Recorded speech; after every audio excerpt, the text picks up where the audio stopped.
I would say look at biology in the last 20 to 25 years. They've gone far beyond Richard Dawkins' genocentric view of evolution.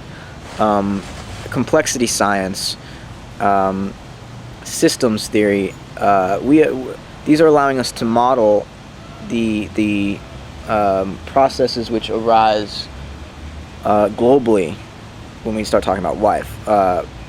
The cell, the first living organism. Typically, the genocentric view of life would say, well, before the cell were these self-replicating molecules that just existed in the ocean, and eventually they, through this blind selection process, developed this membrane around them.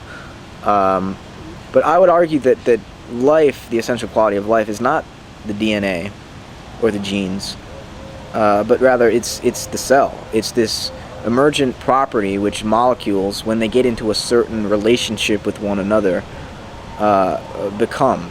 And once they become that, then there's room for DNA, certain protein synthesizing molecules to form within that intracellular matrix. And see, the thing is, what this view, the complexity science and system science view of biology does, is it allows us to bridge the gap between spirit and matter. No longer do we reduce evolution to just this blind mechanism, because we see that as soon as the cell becomes a whole, as soon as it delineates this boundary between itself and the world based on the membrane, and the membrane is much like the brain that has evolved sensed, in that it responds to certain perturbations from the environment. It doesn't react like a mechanism. It responds based on its own internal dynamics. And this response is what we call intentionality, consciousness. The cell is aware of an environment, and it can correct for certain influences which the environment puts upon it by altering its internal state, and thereby it survives, it adapts. So now intentionality and consciousness, these things we usually associate with spirit, can be a part of biology. And what this really forces us to do is see matter as something not dead and unintelligent, but as intelligent, as informed, as alive, as part of the evolving process. And body or organisms we have to see as not something with a soul that floats in them, like completely immaterially.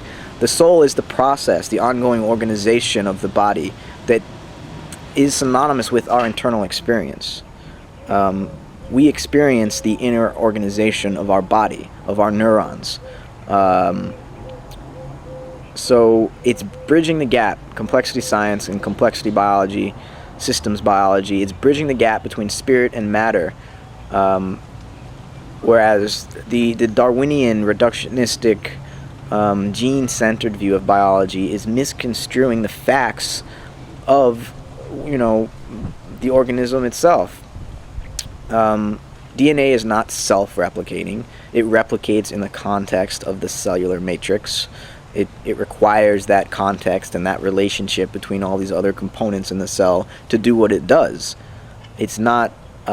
It does not contain information apart from the relationships it has to its environment. And I think this is a middle ground, I think, between intelligent design, which suggests an external or implies an external creator or godlike being that designed this all from the beginning. There is no designer. The matter designs itself, and it emerges into these complex relationships between various components, which cannot be understood based on the components themselves, based on just the matter that's there. It's matter performing this emergent process, and the process and the matter together give rise to what we call an organism.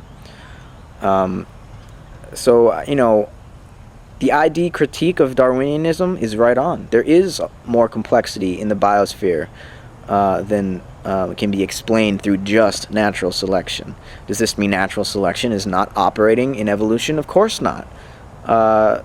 Organisms do vary because of this mechanism of natural selection.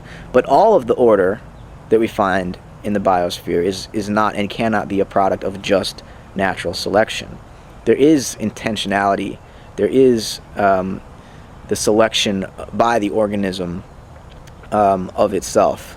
That's not just something humans do, though humans do it or are capable of it to a far greater extent than any other life form, at least on this planet. But we have to begin seeing both sides of the equation. If something is alive, it is aware. It is purposeful. It has a teleological reason for being. But we have to be careful now, because just because ID is making a valid criticism of Darwinianism does not mean what ID supposedly wants to replace Darwinianism with is valid. I'm not saying that.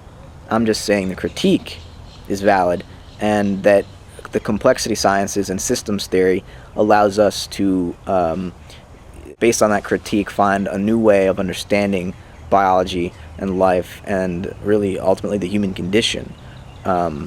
ID and Darwinism, it's not a debate about science. The science is in another place entirely. The science is already 25 years ahead of Dawkins and the neo-Darwinianists. This is a cultural debate, and we should understand it as such. But I've rambled on for quite enough, so I'll leave it at that. Let me know what y'all think. Take it easy.